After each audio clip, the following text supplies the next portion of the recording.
Et pour commenter la venue de ce nouveau pape Léon XIV, j'ai pensé inviter un jeune catholique assumé qui s'appelle Édouard Auclair. Il est avec moi en studio. Bonsoir, Édouard. Bonsoir, merci. Bon, d'abord, Édouard, comment tu réagis à la nomination de Léon XIV? Oh, c'est une grande joie pour moi, puis je m'unis à la joie de l'Église. Léon XIV, c'est un nom qui est associé au mouvement dans l'Église souvent quand il y a des tumultes. Le premier Léon le Grand, il était là dans des gros problèmes dans l'Église. Léon XIII aussi, donc dans le modernisme du nouveau siècle. Donc Léon XIV, je pense que c'est parfait avec notre société qui bouge beaucoup, dans une société qui se déchristianise. Donc vraiment, je suis content que c'est un nom que je ne m'attendais pas, tu sais.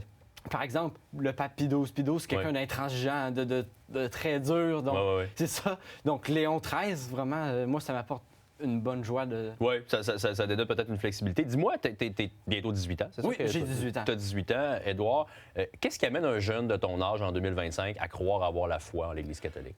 J'ai grandi dans une famille pas nécessairement pratiquante, mais croyante. Ma grand-mère était très pieuse et je me souviens, j'avais 4 ans, sur son buffet, il y avait une Bible rouge. Okay. Puis je dis, grand-maman, c'est quoi ça? C'est quoi ce livre-là? Elle me dit, c'est Jésus. Puis là, elle me parlait de Jésus.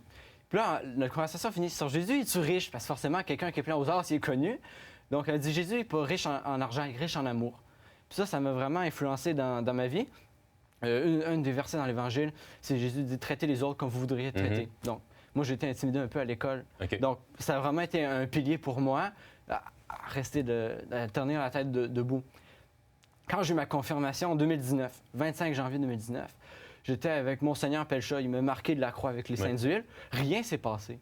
Je me dis, mais voyons, qu'est-ce qui se passe? Je ne veux pas croire ça. Je m'attendais à une vision mystique. Puis là, ça a sonné des cloches. C'est Édouard, il faut que tu t'impliques plus dans ta foi. J'étais servant de messe pendant un nombre d'années quand c'est arrivé. Alors là, je me suis dit, les personnes âgées me remerciaient. Ah, merci Édouard, tu fais ça. Pourquoi je fais ça? Je ne comprenais pas le sens de ce que je faisais. Donc, quand est décédée ma grand-mère en 2020, je me posais des questions. Je me sentais vide. Je me sentais comme un chasseur de trésors qui avait tout vu de la vie. Fait que tu t'es un peu plongé davantage dans la foi. Est-ce que tu trouves ça difficile d'être plus rare, disons, parce qu'on s'entend que les jeunes de ton âge qui croient, il n'y en a pas beaucoup. Trouves-tu ça difficile? Oui, c'est difficile quand tu es seul. Un chrétien tout seul, c'est un chrétien en perte. Tu ne peux pas être tout seul quand tu es chrétien. Un chrétien, c'est fait pour être ensemble.